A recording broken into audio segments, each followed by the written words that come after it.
My so 'n besondere voorreg dat ons weer aangaan met Efesiërs 6 vanoggend. Wie julle hoor wat sê die volgende gedeelte, daai 5de gedeelte, die helm van verlossing vir ons vanoggend. Dis kosbaar, dis dierbaar. Paulus kom hier in Efesiërs 6 en hy sê vir ons, wat moet ons doen om 'n oorwinningslewe te leef? Wil jy 'n oorwinningslewe lewe? Ek kan nie hoor nie, wil jy?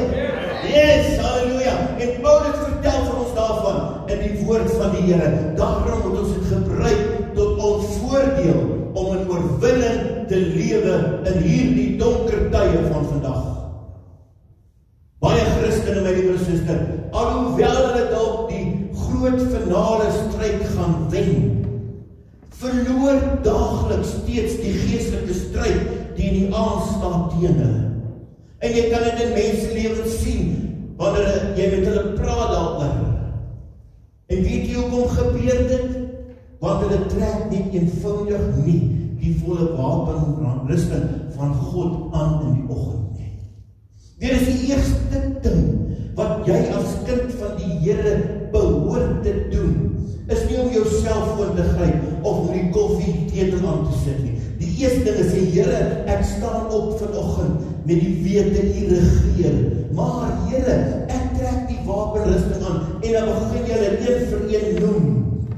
En jy einde, sê ek vir jou, voordat jy by jou huis se deure uitgaan, sal jy oorwinning lewe. Halleluja. Weet jy die dag toe gered is, of die dag toe ons gered is daar die dag toe jy 'n vyand gemaak het van die duiwel. Maar ek kan vanoggend vir jou sê, jy hoef nie te vrees oor hom nie.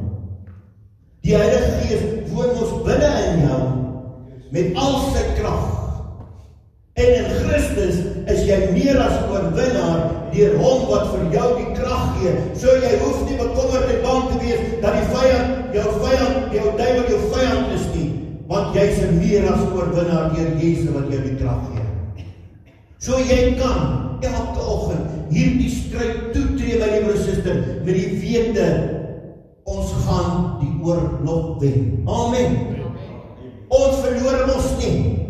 Ons wen net elke oorlog. Maar dit beteken nie dat dit net maklik gaan nie. Daar gaan ook moeilike tye kom. En al is ons almal vir oorwinning op die ou end verseker, is daar soms dae wat ons op en ons af is, waar ons die stryd verloor en ander dae waar ons weer oorwin, want ons is ons maar net mense in hierdie wêreld waarin ons lewe. En so is jy meer en meer geestelike voedsel by Christus kry, en jy jouself voed op die woord van God, en hoe meer jy geestelik volwasse word by die Christus, begin jy al hoe meer die daaglikse stryd te wen, meer en meer as wat jy dit verloor. Miskien sal jy in die begin, as jy begin as Christen in jou lewe, dan sê 3 of 4 dae nog steeds verloor. Maar aan die einde van die tyd, my liewe suster, wanneer jy geestelik volwasse in die Here is, dan verloor jy nie 'n dag nie. Jy wen elke dag, halleluja. Laas keer het ons gepraat oor die eerste 3 dele van die wapenrusting, die gordel van waarheid. Onthou julle dit? Die borswapen van geregtigheid en die skoene van die evangelie van vrede is 3 dele wat jy altyd moet aan hê. Dis wat jy moet aantrek voor jy by jou kamer uitgaan. Dis 'n konstante element wat deel is van jou voorbereiding vir hierdie oorlog. Dis iets wat jy nie moet uittrek nie. En wanneer die oorlog uitbreek, wanneer jy die dag aangaan, tel jou skild op, jy stel jou helm op en jy stel op jou kop en jy gryp jou swaard. En jy sê, daar sal nou gaan ek. Kom ek verduidelik vir jou. Dit is soos 'n reserve wat langs die rugbyveld opwarm die hele tyd en hy kan nie wag om op te gaan nie. Hy trek nie sy rugbyklere uit en sit sy casual klere aan nie. Maar wanneer hy op die veld gaan en hy wag dat hy geroep word, sit hy sy melkkaart in en hy trek sy kopstuk aan en hardloop op. Halleluja. Ons moet hulle mos die mond squat. My liewe suster, ons moet soos dit wees. Gereed en paraat om altyd die oorlog toe te tree in die naam van die Here. Halleluja. Vandag kyk ons na die helm van verlossing. Vers 17 in Efesiërs 6 sê, en neem aan die helm van verlossing, die swaard van die Gees, dit is die woord van God. Nou wat beteken die helm van verlossing? Ag pastoor, is maklik. Dit verwys ons na dat ek gered is. Kom ek sê vir jou, dit is nie so nie. Dit verwys nie daarna nie. Kom ons kyk gou vir 'n oomblik na 'n Romeinse soldaat. Hy het nooit, maar nooit die oorlog toegetree sonder sy helm op sy kop, sy helm op sy kop nie. Dit sou baie dom van hom wees. Wat is belangrik, dit beskerm sy kop. Waarvan? Ja, dalk van die pile, maar die hoofrede was vir daardie swaai van die groot swaard van die vyand, wat hom soos krag moet vang ons kop het weg. Nou die helm hier is die helm van verlossing. Dis nie 'n opdrag, hoor mooi, om gered te word nie. Paulus sê nie ons moet gered word nie. Want, luister mooi, jy klaar die gordel van waarheid ons aan. Jy klaar die borswapen van geregtigheid aan. En jy klaar die skoene van die evangelie van vrede aan. Jy is met ander woorde klaar gered. Jy is nie in die geestelike oorlog as jy nie 'n gelowige is nie. Want as jy nie 'n gelowige is nie, dan is jy saam met die vyand. Maar as jy gelowige is jy teen die vyand. So waarna verwys hierdie helm van verlossing? Dit wys na jou ewige sekerheid in Jesus Christus. Die probleem is, my liewe suster, dat daar soveel mense is wat verward is wanneer dit kom by ewige sekuriteit. Hulle is verward oor hulle saligheid. Mense is nie seker nie en daarom leef min mense in oorwinning. Hulle is bekommerd oor hierdie saak en hulle verloor die daaglikse stryd daarin. En dan is hulle lewe vol vrae en teleurstellings. Nou ek wil vandag net 2 die hulle uitklaar wat baie mense oor hulle saligheid dink. Die mite wat die mense het van een keer gered, altyd gered. Nee, dit werk nie so nie. Om so te redeneer, my liewe suster, is een van die gevaarlikste mislastings in die geskiedenis van die evangelie. Ja, dis seker wat Jesus graag wou hê. Ek glo dit, dis moontlik wat God voor die sondeval in gedagte gehad het vir sy mense. Maar die mens met sy eie wil het dit verander.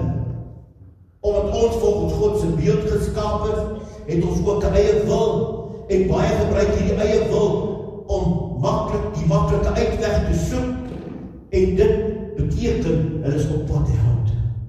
Hoor wat sê Jesus vir sy Vader in Johannes 17 vers 12. Toe ek saam met hulle in die wêreld was, het ek hulle in U naam bewaar. Oor die wat U my gegee het ek gewaak. En die een van hulle het verlore gegaan nie, behalwe die seun van die verderf, sodat daar die skrif vervul sou word. Sien jy wat daar geskryf is, my liewe suster? Nie een van hulle wat vir Jesus gegee was, het verlore gegaan nie, behalwe een. Hy het hom na hom toe geroep, die 12 wat hy wou hê. Hy het die 12 spesiaal afgesonder, Markus 3 vers 13 sê, en hy het op die berg geklim en hom geroep, die wat hy wou hê, en hy het na hom gekom. En hy het 12 aangestel, sodat hulle saam met hom kon wees, en hulle kon uitstuur om te preek, en mag hê om siekes te genees en duiwels uit te dryf.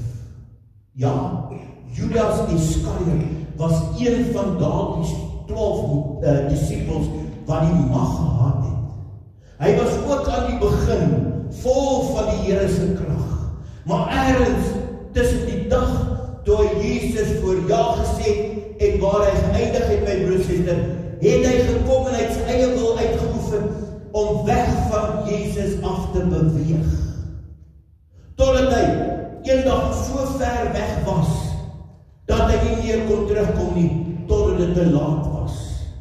Jy sê ook die volgende vir ons vandag, in Matteus 24 vers 42, waak dan, omdat julle nie weet wat in uur julle Here kom nie. En as ook in Matteus 26 vers 41 sê, waak en bid, dat julle nie in versoeking kom nie. Die gees is wel gewillig, maar die vlees is swak. Wat jy sien, die antwoord soos ek dit hier lees is my broer suster, as ek nie bly waak en bid nie.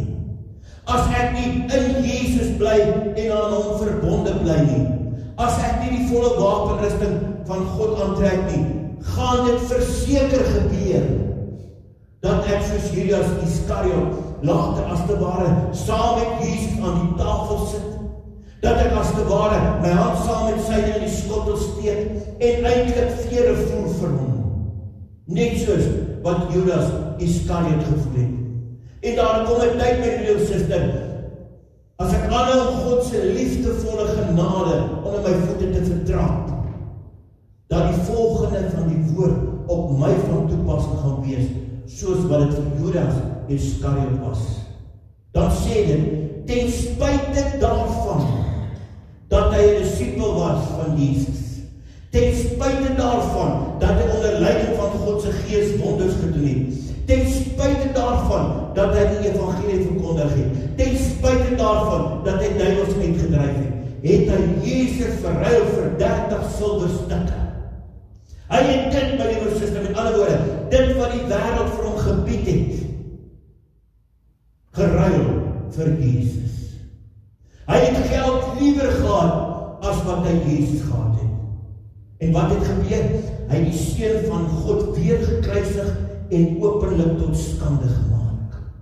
Hebreërs 6 vers 4 sê, want dit is onmoontlik om die wat eenmaal verlig geword het en die hemelse gawe gesmaak het en die Heilige Gees deuragtig geword het en die goeie woord van God gesmaak het en die kragte van die toekomstige wêreld en afvallig geword het, om die weer tot bekering te vernuwe, omdat hulle ten opsigte van hulle self die Seun van God weer gekruisig en openlik tot skande gemaak het.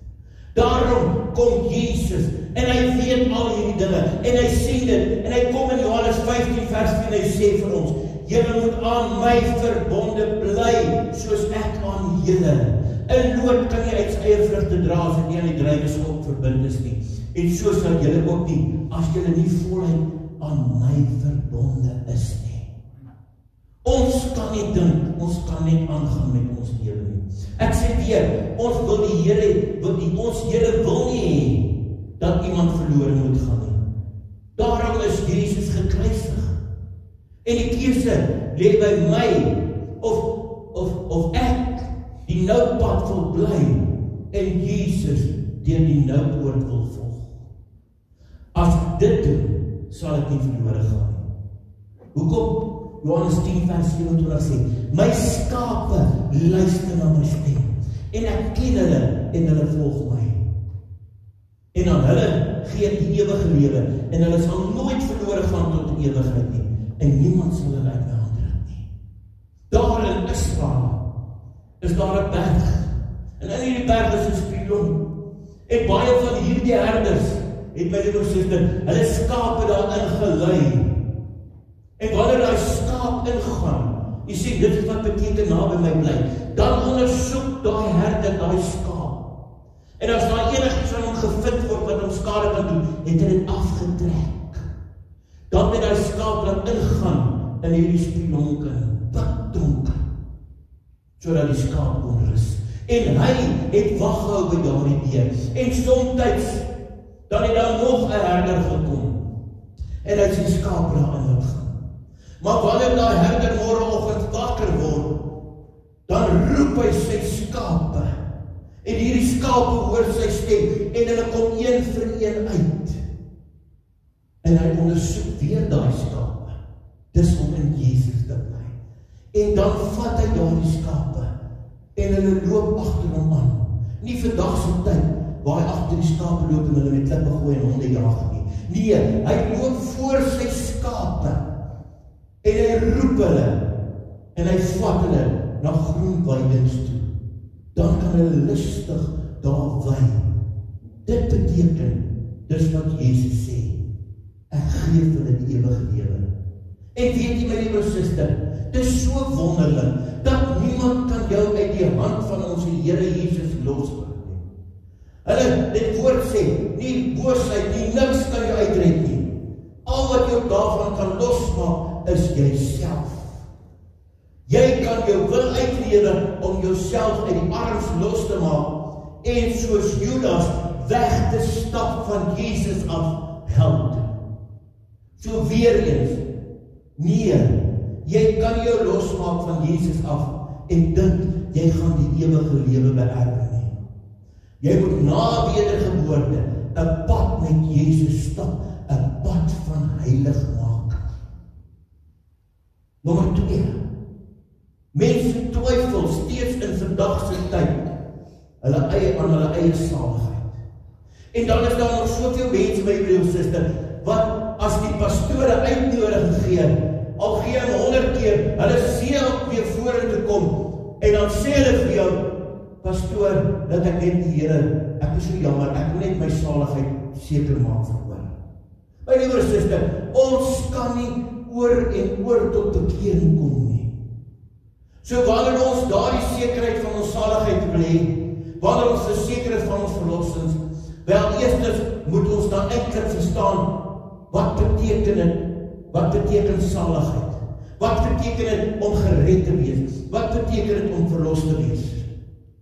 Ek wil vanoggend vir jou 3 aspekte van saligheid vertel, of kan ek so sê, 3 dimensies van saligheid, sodat jy vanoggend hier kan sit en kan seker is dat jy is gered.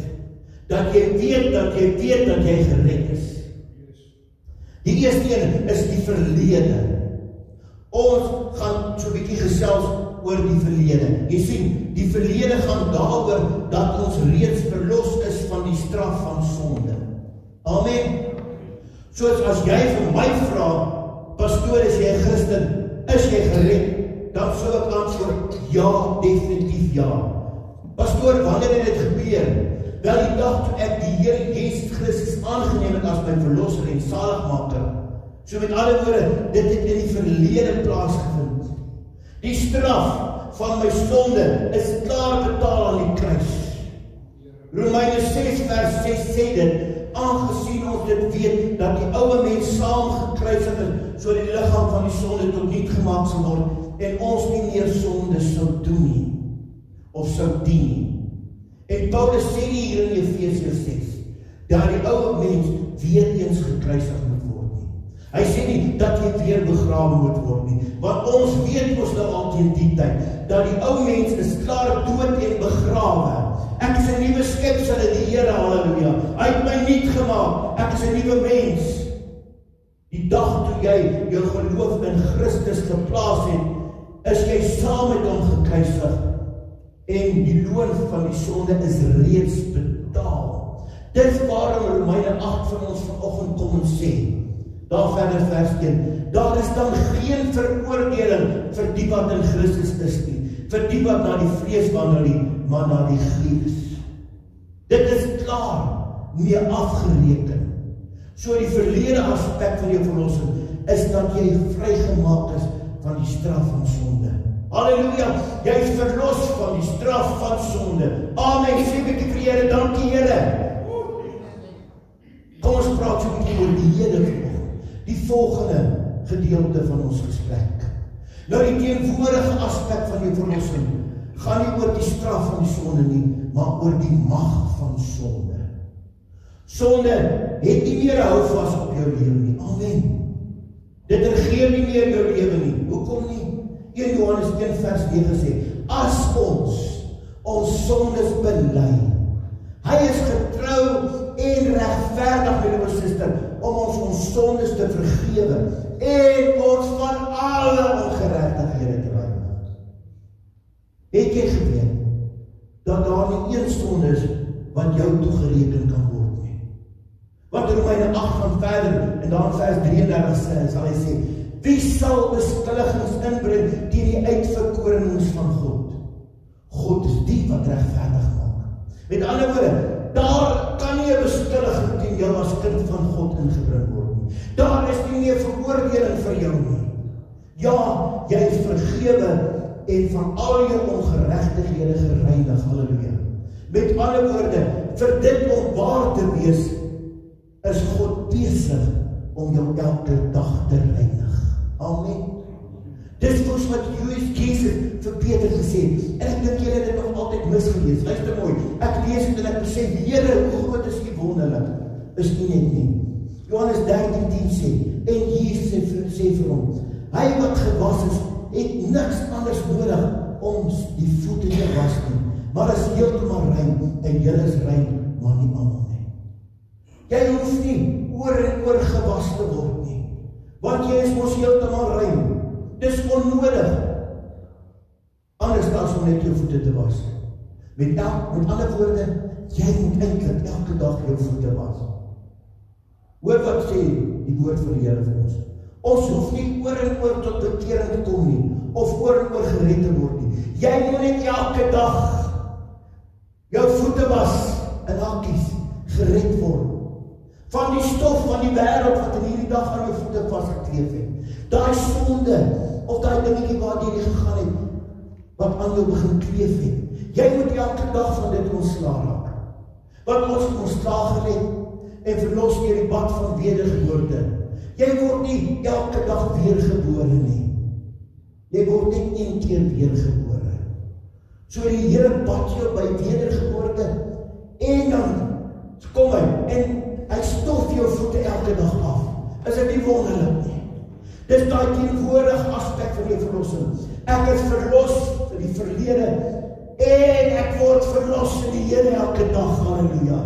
So voor ek vanaand in my bed klim, deel ek voor die almagtige God en sê, Here, U weet wat se pad ek gestap het, waar ek op hierdie pad stof aan my voete gekry het. Ek vra U nou, Here, om my te help en my skoon te was, sodat ek veilig met skoon voete vanaand in die bed kan klim. Is dit nie wonderlik wat die Here hier gesê het eintlik vir ons nie? Ek het opmerk en openbaring gekry toe ek dit raak lees en besef waaroor gaan dit. Romeine 5 sê dit so.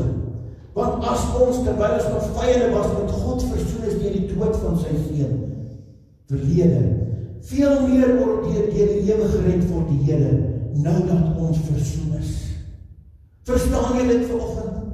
Sien jy dit of ervaar jy dit? So daar is die redding in die verlede en daar is die konstante redding elke dag in die Here.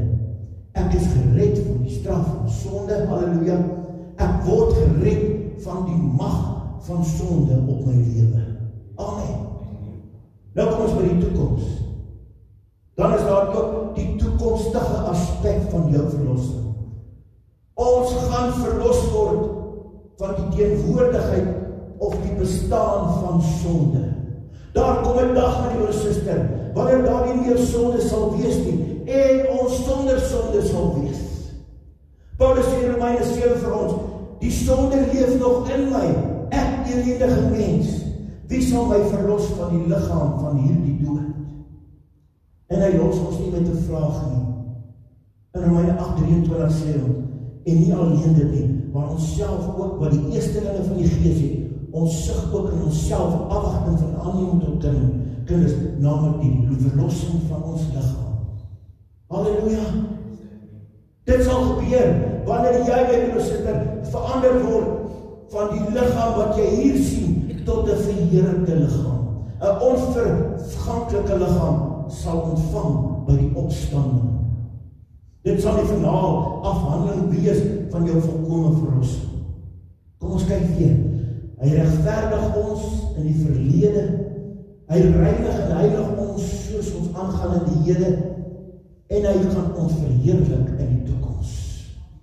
So as jou verlossing begin het in die verlede, my broer en suster, en steeds aanhou in die Here tot op die verheerliking, kan jy mos nie verlore gaan nie. Dan het jy mos nooit begin nie. Filippense 1:6 sê, omdat ek juis hierop vertrou, dat hy wat 'n goeie werk in julle begin het, dit sal volëindig tot op die dag van Jesus Christus. So jou toekomstige, volkome verlossing, is totaal in God se hande. Dis nie in jou hande nie. En jou verlossing is nie voorwaardelik nie. Jy word bewaar in sy krag, nie in jou eie krag nie. Jou toekomstige verlossing, my broer en suster, word verseker deur God wat die onderpand, die Heilige Gees aan jou gegee het. En waarmee jy verseël is tot op die dag van verlossing. Wat sê die Efesiërs 4:30 vir ons vanoggend? En bedroef nie die Heilige Gees van God nie, deur wie jy verseël is tot die dag van jou verlossing. Ons is verlos, ons word verlos, en ons gaan verlos word. Dan, eers dan, sal ons absoluut heilig wees. So God het nie vir jou net 'n verlossing gegee van die verlede nie.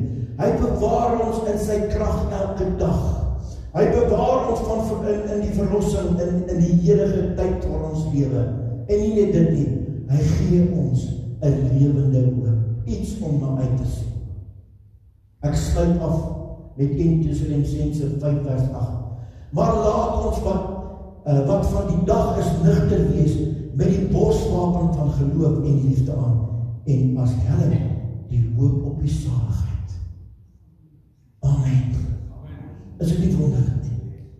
Verstaan jy weer waaroor gaan ons verlossing? Prys sy wonderlike naam. Kom ons bid saam. Hemelse Vader, U is so 'n wonderlike God, dat U steeds die woord oopbreek vir ons, om te verstaan waaroor ons saligheid gaan. Dat U reeds vir ons die prys betaal het, dat ons elke dag skoon gewas word, en dat ons die hoop op die ewige saligheid saam met U sal hê. U gee vir ons die hoop, U gee vir ons 'n verwagting. Dankie daarvoor, Hemelse Vader. Mag U woord in ons harte vasstaan, en mag ons uitgaan en verkondig oor dit wat U vir ons in ons lewens doen. En ons eer U, en ons loof U, en ons aanbid U. In Jesus naam.